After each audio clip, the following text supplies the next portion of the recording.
মুসলিম বিবাহ নিবন্ধন প্রক্রিয়া চালু রাখার দাবিতে মুখ্যমন্ত্রীকে স্মারকপত্র এমএসএফের।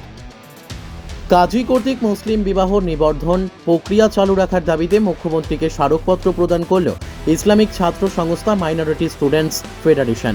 লোকসভা নির্বাচনকে সামনে রেখে সোমবার রাজ্যের মুখ্যমন্ত্রী করিমগঞ্জে অবস্থানকালে তাকে কাছে পেয়ে এমএসএফের পক্ষে বরাক ভ্যালি জোনের ইনচার্জ কাম ছাত্রনেতা বদরুল হকের নেতৃত্বে এক প্রতিনিধি দল ওনার সাথে সাক্ষাৎ করে স্মারকপত্রটি তুলে দেন। এতে মুখ্যমন্ত্রী বিষয়টি নির্বাচনের পরে বিবেচনা করে দেখবেন বলে এমএসএফ কর্তাদের আশ্বস্ত করেন। মুখ্যমন্ত্রীর এহেন সবুজ সংকেতে খুশি ব্যক্ত করেছেন এমএসএফ কর্মী সমর্থকেরা। এতে সংস্থার পক্ষে অন্যান্যদের মধ্যে উপস্থিত ছিলেন কাইজার হোসেন, জাহাঙ্গীর আলম, মেহবুব আলম, জয়নাল উদ্দিন, কাবিল আহমেদ, আফতার হোসেন প্রমুখ। পাথারকান্দি থেকে মলয় কুমার দাসের রিপোর্ট, নববার্তা টুডে।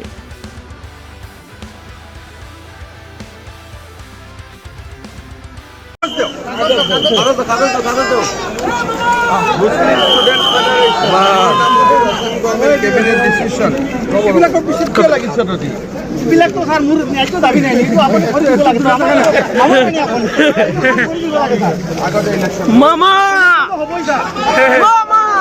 আজকে আমরা এমএসএফের পক্ষ থেকে আসামের মুখ্যমন্ত্রীর কাছে একটা মেমোরান্ডাম দিছি। কারণ হচ্ছে আমরা যে মুসলিম ম্যারেজ যেটা হাজি লোকগুলোর দ্বারা চলতো, এটা হঠাৎ করে টাইম বন্ধ করার যে ঘোষণা দিচ্ছি, এটা আমরা কখনো মানিয়ে নিতাম পারছি না।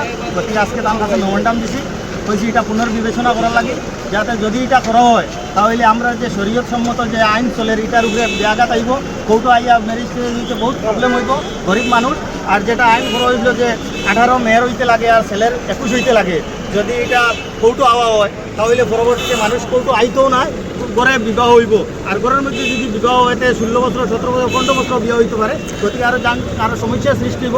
কথা লাগে মুখ্যমন্ত্রীর দৃষ্টি আকর্ষণ করছি, যাতে যে অর্ডারটা করছেন এটা ক্যান্সেল করার লাগে আমরা আশা দিচ্ছি। এটা হইব ইলেকশন পরে এটা খারিজ করবা হয়েছে।